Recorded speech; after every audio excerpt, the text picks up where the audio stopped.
Good morning everyone. For today, we will discuss or learn about methods of teaching physical education and health.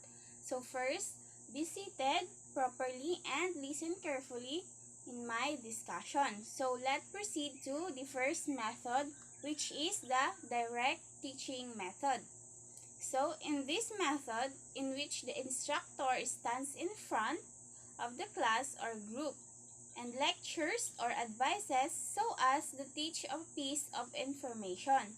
This is also called the teacher-centered teaching. The advantage of direct teaching include the ability to allow for the introduction of new skills, plenty of practice time, and time efficiency. However, the disadvantage include a lack of feedback and a lack of variety. So, um, the best example for direct teaching method is our form of class today. I am here at the center and discussing about this topic to you. Next, we will proceed to the indirect teaching method. In this method, in which the instructor assumes a more passive role and guides the students' interactions. This is also called student-centered teaching. Then, the advantage of indirect teaching include cooperation, improvement, and social skills, as well as the fact that students learn valuable teaching skills. The disadvantage include too little focus on the process, shyer students may be left out, and students may not handle responsibility well. In this method, the teacher leads the student learn to something and guide that student. The teacher is not allowing to discuss or to stand in front of the class to discuss, but the student is the one who lead or do something about the discussion. Let's proceed to the next method, the movement exploration. It's a method of teaching that involves the use of aids. The aids may include bean bags, have the students balance the bean bags on their heads, hands, and feet. Later, they can hit the bean bag into the air. Then next, have the students crawl and then walk forward across the bench and then sideways and backwards when they are comfortable. Later, they can jump and off the bench. Next is the hoops. Have the students circle the hoops around their arms, legs, and bodies. Then the next is have the student practice jumping rope, or they can also practice making different shapes with the rope. That is the movement exploration.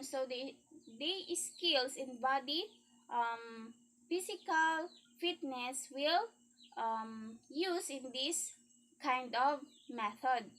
The next one is the cooperative activities. One of the favorite methods of cooperative teaching involves the use of a tarp. For example, the students can figure out how to work in conjunction to fold the tarp in half without the aid of the teacher. Increase complexity by folding the tarp into a geometric shape such as triangle. There are three main goals to be achieved when using cooperative activities or activities students work together to perform. The goals include the first one, students work together to reach a consensus, a group. Then next, students can structure the learning experience. Then next, or the last one is students can learn problem solving skills. In the cooperative activities, the teamwork and cooperation will be highlighted in that method. The next one is the command style, or what they know as old school method. The teacher might show the students how to catch a football or kick a soccer ball. The teacher makes the decisions and the students complies. But there are alternatives as well. So, with the title or with the method command, so we will know that is um, the teacher will make the decisions and the students will comply or do that command or instructions. So the next one is exploration style.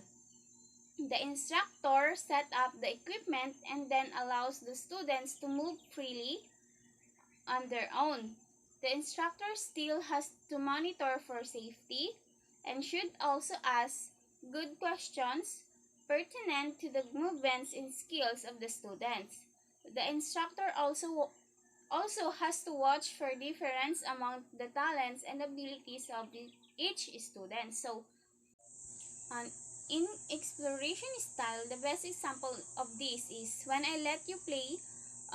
In what games are you capable to do?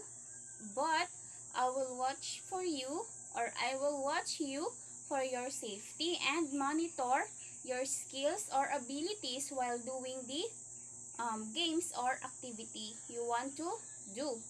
Then the next one is the reciprocal style. So the reciprocal style is somewhat in between the two extremes. The students get to have a say in the process and observe each other, while the coach roams about and monitor the situation.